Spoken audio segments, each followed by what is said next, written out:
Hello and welcome back to another episode of Marvel Mad. I'm your host as always, Dwayne the Captain Coffee, and let us talk about the latest episode on Daredevil Born Again, Sic Semper Systema. And my lord, like I said originally, you're not going to really see Daredevil until probably the later half of this series, but this is like, after this episode you can see things slowly start to step up and that lot, and we finally have the return of Frank Castle as the Punisher. I've been waiting for this. He's Captain America's my number one lad, but Punisher is like a complete opposite of him, and I absolutely adore that character. So yeah, seeing him back in this episode, I've been really buzzing about it. But we'll get on to all that as we'll recap and talk about this episode anyway. So the episode kicks off with the fallout of Hector's murder, and his niece goes in to like basically recover his things and see him, and she's pissed. She knows that this is not right, and like something's going off, and she knows that there's more to her uncle's death than what there's been showing, sort of thing. And Matt knows this and tries to comfort her, and is like saying to her, we'll try and find a murder and stuff like that sort of thing. But speaking of signs as well, the streets are now starting to be covered more and more by graffiti. We've got some of the Kingpin ones, we've got the Punisher symbol with triggered on the top of it, we've even got a white tiger tag, like a mural, and it just seems like the city slowly but surely going to boil over, and something just big and nuts is coming. And then we finally see like the first sort of proper image and like movement of the Muse, which is like the main villain in this series. And I don't know if he's carrying like a dead body or something like that. So you just basically just see him wandering around, and knowing what this guy's all about, and like stuff that if you ever watch Project Assemble with myself and Nate, or go and check Threat Media out with Nate as well, like he does a real rundown of Muse. So knowing his comic book backstory and history and a lot, it's not good, and it's going to be bad. It's going to be really bad. But anyway, we'll talk more about it later on.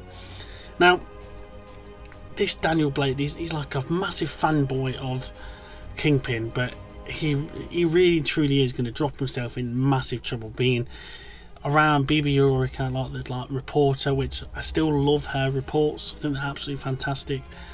But they're out drinking, and he drops the ball basically about something about a garbage thing, and like something about unions and stuff like that sort of thing. And you're going to tell reporters that, of course she's going to go and spill it out to everybody and report about it. It's like, how daft can you be? But as you see later on in this episode, yeah, it comes out, and he's absolute nads ripped off, and it's just like, ooh dear, you could see it coming. Meanwhile, Matt's doing his like lawyer thing, and he has to go and like represent his client. And in a way, I wanted to absolutely, if I was Matt, I'd have just slapped him, because he was doing my nutting, he was like taking the mick out of him being blind and all this, that and the other. And it's like, he's trying to help, but I can understand where the person's coming from, because we've seen the system is corrupt.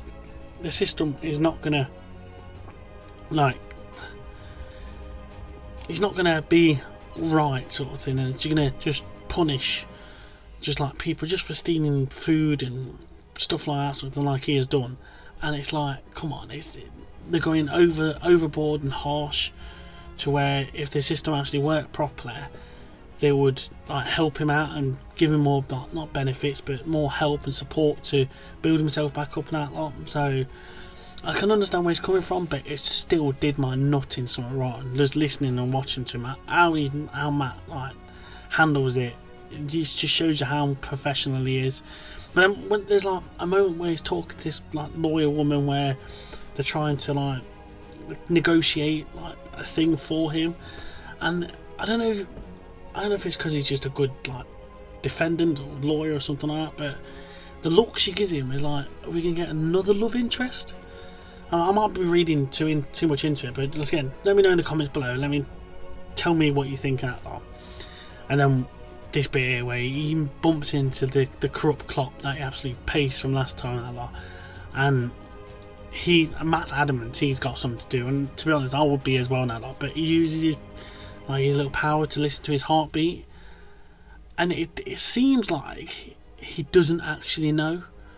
So that's very interesting, that lot. But again, as we'll talk about later on in the big thing later on that lot. There's obviously people either pretending to be the Punisher or like somebody says later on, massive fanboys and stuff like that. But obviously the cop does not like Matt sniffing around. He does sort of threaten him and confront him like, oh, I bet the bar wouldn't like to know that you're interfering with cases and this, that and the other. And then he's like, well, I could even send some goons over to rough you up and that lot. But Matt's response is just so good. It's like, well, you need to bring a bit more than last time, ain't you? Such a good moment, that lot, and it's just the smirk on his face is like, yeah, if I can take you little out, I can take them like as well, that lot. Meanwhile, over at City Hall, Fisk's right-hand man, when they're talking about these docks redevelopment and all the red tape and mumbo jumbo and they got to go through to get his plans into motion. They're going on about how there's like killings from the other mob families and stuff like that going off around these areas, and his right-hand man's basically like, just comes to a point where just kill them all off. Literally just wipe the floor of them all that lot, and then you can be the top dog, the head of the table, the not tribal chief, but that's another thing. But yeah, it's like you need to get rid of them, and then all your problems will be gone. You can do what you want, sort of thing. You can see Fisk is really torn. He's trying to keep up the mayor act, but then like later on when he finds out that the leaks come out of his team and they have to cancel an appointment, and he calls like a meeting of all his outbursts, he's like, damn, somebody's gonna get his head kicked in. And it's like you can see like the old Fisk just bubbling under the surface and just ready to like pounce and just pummel somebody to death like he used to, sort of thing.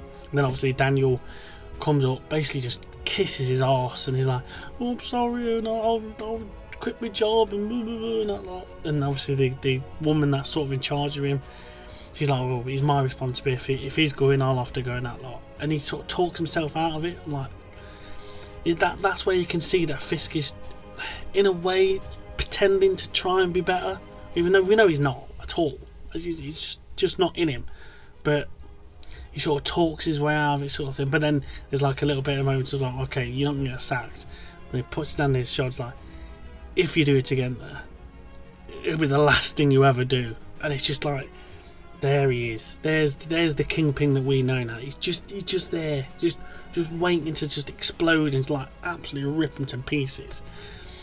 But after that, or later on, sort of thing, we have Matt going back to the alley, figuring out how White Tiger got killed and what happened to him, and he feels like there's like a slope. It goes along, finds the bullet that shot him, and look what it's got. It's got that Punisher symbol on it. So he goes and meets Frank and that lot. And this, when these two are together, my lord, I'm so glad to have Frank Castle back. I absolutely adore the Punisher. I think the actor John Berthwell, the actor that plays Frank Castle, the Punisher, is so good. Him and Charlie Cox's chemistry together, amazing, absolutely amazing. It's so they're just so good together in that. Like, it is brilliant, that lot. And it's like they're back and forth, and like Frank absolutely nails it with him. It's like say Foggy's name, say Foggy's name. That's why you're not really here to talk to Frank or anything like that, Matt. You're asking for him to be permission, and then when he slaps him and he's like, oh, I'm sorry, and Frank's like, there he is, there's Red, there he is, and that like he's just bubbling under the surface again. You want him to come out, you want him to do the right thing, do justice, that lot, the way that we do, sort of thing. And it's so good, and that like, it's just brilliant, absolutely brilliant. I loved it, absolutely loved it. And yeah, it's just, they're just perfect together when they're like that. So you know, sooner or later Punisher's going to be donning the skull again, or maybe a new skull, because he does say like these fanboys making him look bad, basically, that lot, because obviously he didn't have anything to do with Hector's death, which we knew anyway, that lot. But just hearing it come from him, it's like, oh, come on, just, oh, and all the guns on his side as well, like, Jesus wept, so good. But yeah, the chemistry between these two, so powerful, so amazing, that lot. And then sort of the ending of this episode, last 20 minutes of this episode, it was so good, because it's like Matt sort of knows he might have to become Daredevil again, so he goes up to this roof, like little not bunker, but little hideout, like I don't know what you call it, like cabinet thing, lock up, whatever you want to call it. All the Daredevil masks are there, his billy clubs are there, and he starts training with his billy clubs again, that lot, and there's like Daredevil mode is almost about to start again. And it's just, yeah, he's getting ready. And then we got Fisk. We like, again, it's polar opposites to these people. Fisk, he's like going down to this bunker now, like he's about to have dinner, and then there's somebody screaming in the background, and it's Adam. Now, early on in the episode, we have like a counselling meeting between Fisk and Matt's girlfriend, as well as Vanessa again. And it seems like, I don't know if I'm again looking into it, but it seems like they're getting closer and closer on the sofa, so that like it seems like the bridges are being built and they're bonding back together, and slowly but surely, it might be just me looking into things, but it does seem like they're slowly getting there. So maybe it is working, sort of thing. I'm not too sure, but yeah, he's like, he goes into the thing and it's Adam like screaming and shouting and that lot, and he's like, well, I'm almost getting my Vanessa back, you can stay there and you can just rot away.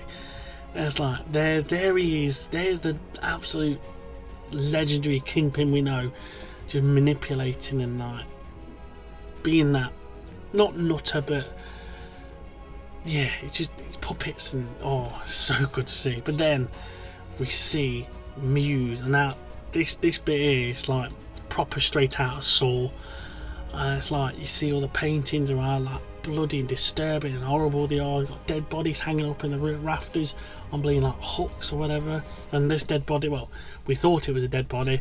It just literally dumps on this table, and it's like he's extracting blood out of him, and it's like, oh dear, is that for one of his paintings? Is he gonna just dismember this bloke or something? He's gonna make, like in the coming episodes, it just feels like he's gonna make New York his horror show. It is gonna be so brutal, and I cannot wait to. But yeah, that's everything we have in this episode. It's like intense, brutal confrontations. Just so happy to have the return of the Punisher. I'm just so good with that. It's gonna be so good. And then I've got this rise of this terrifying new villain, Muse. It's gonna be so good. Things are about to just explode in New York, and it's gonna be just amazing. But anyway, quick note, I forgot to say, it's like a bit needs added in. The lad that Matt's defending, he's like coming out and he's like, oh, could it have been a Skrull? What a random line to have in this. I know they're trying to still connect it all with the wider MCU and stuff like that, but that was another reason why I wanted to slap him. It was just so daft. But yeah, anyway, let myself continue. But anyway, what do you think? Drop your thoughts in the comment section below. Like, share and subscribe and all that jazz. Hope you've enjoyed the review, recap, whatever you want to call this and that lot. And yeah, we'll see you all next time on another episode of Marvel Mad. I'll catch you in the next one, and stay vigilant, everyone.